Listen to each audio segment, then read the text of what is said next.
Hi everyone, I'm Anna, your Cinephile host. Today we'll talk about a movie with 5 sequels, and the 6th one is coming up.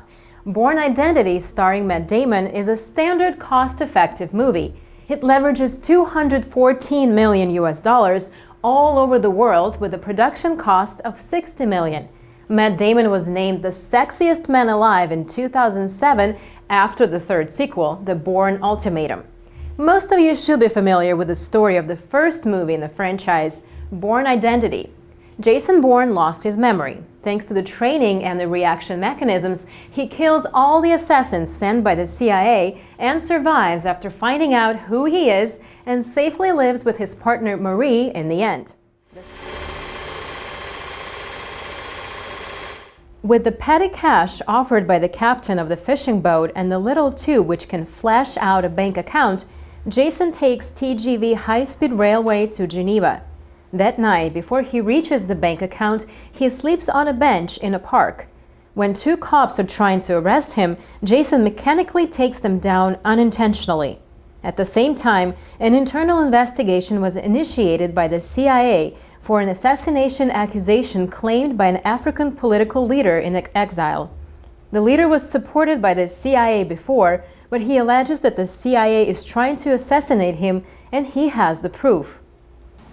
This interview, and I'll make the tape available to anyone who wants it. He goes on to claim that he's just survived an assassination attempt. He says it's us. He says he's got proof.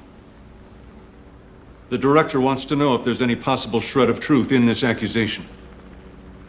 I've already assured him there's nobody that reckless on my senior staff. Yet the fact is that there is a team sent by Conklin, who is under Abbott, to assassinate Wombosi, and Jason was the killer. But Jason failed, and Conklin thus sends all his killers undercover to Europe to eliminate Jason and his failed mission. Fortunately, Jason uses the money from the bank safe deposit box to hire a civilian Marie to drive him to Paris, where Jason visits a place and finds out that he is Jason Bourne. But one of the killers in Europe also found that place and executes the elimination. Something wrong?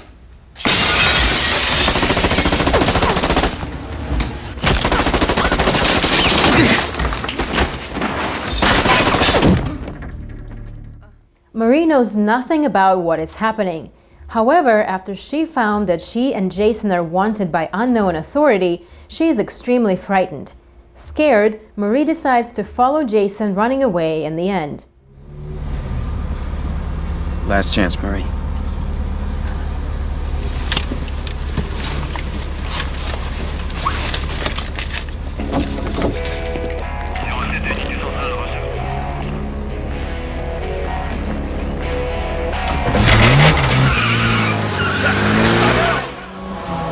So...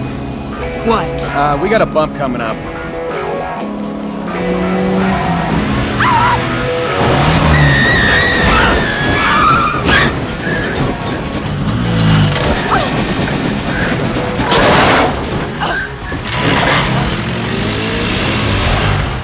At the same time as Jason and Marie are fleeing, Wombosi found that the CIA cheated him to believe that the assassinator is dead to settle this case.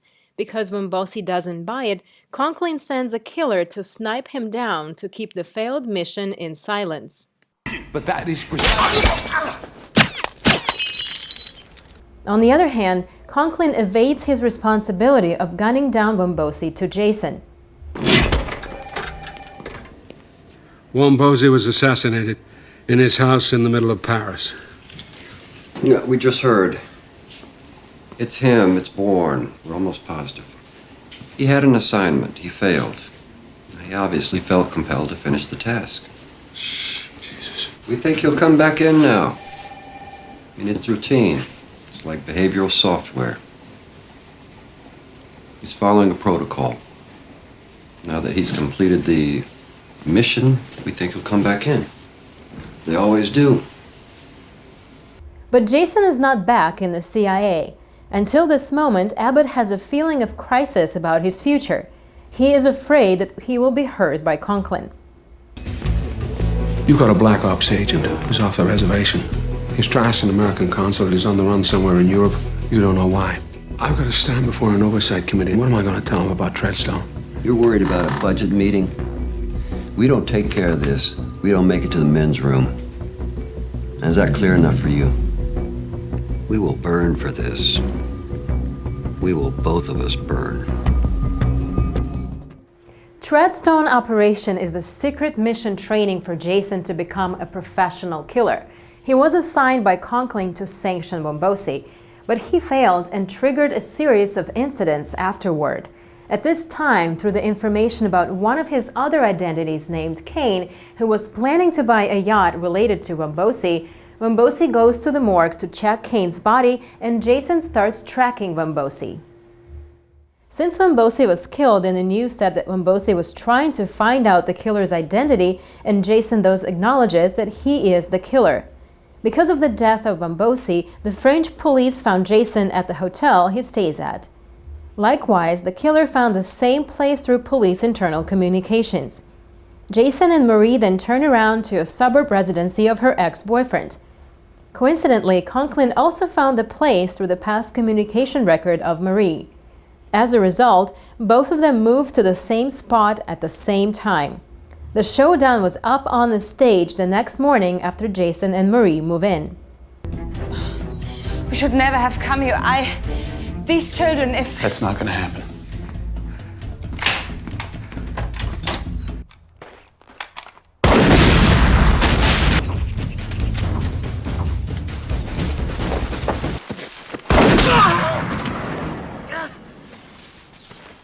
Later on, Jason asks Marie to leave for the sake of Marie's safety, and Jason makes his way to the safe house of Treadstone in Paris, where he interrogates Conklin and remembers how he failed the mission and who he is. He decides to reject CIA's offer and get out of his past life. Conklin was killed later on the street by the killer sent by Abbott. Treadstone project terminated. Jason left without a trace, but he found out where Marie lives. This your store? Yeah. It's nice. It's a little hard to find, but... Think I could rent a scooter? You have ID? Not really.